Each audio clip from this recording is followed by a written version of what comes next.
గురు అతిచార ఫలితాల్లో మిథున రాశి వారికి ఎలా ఉంది అంటే, గురు కర్కాటక రాశిలో ప్రవేశ ఉచ్చ స్థితి పొందడం వల్ల మిథున రాశి వారికి, కర్కాటక రాశి అంటే రెండవ ఇంట్లో ధనభం, మిథున రాశి వారికి ఇది ఒక జాక్పాట్ అని కూడా చెప్పొచ్చు.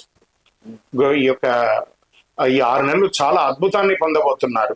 ఇది సంపద, కుటుంబం, మీ యొక్క వాక్కు, గౌరవం అన్ని కూడా పెరుగుతుందని కూడా చెప్పొచ్చు. అక్టోబర్ 18 నుండి ఏప్రిల్ 28 వరకు సుమారుగా 192 రోజులు ఇలా చక్రం తిప్పుతారు. కానీ ఇక్కడ కుటుంబంలో విలాసమైనటువంటి ఖర్చులు ఎక్కువైపోతూ ఉంటుంది. దాన్ని అదుపులో చేసుకుంటే మంచిది.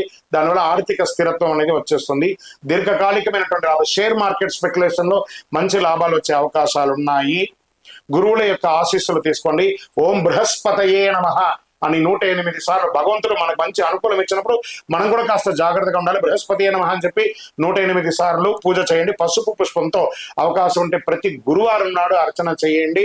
దేవాలయంలో దక్షిణామూర్తి స్వామి వారు ఉంటారు. ఆ దక్షిణామూర్తి స్వామి వారికి వెళ్ళి మొక్కండి. గోపూజ చేయండి. విద్యార్థులకి చక్కగా పుస్తకాలు, పెన్సిల్స్ లాంటిది ఇవ్వండి. చాలా అద్భుతమైనటువంటి ఫలితాలు పొందబోతున్నారు.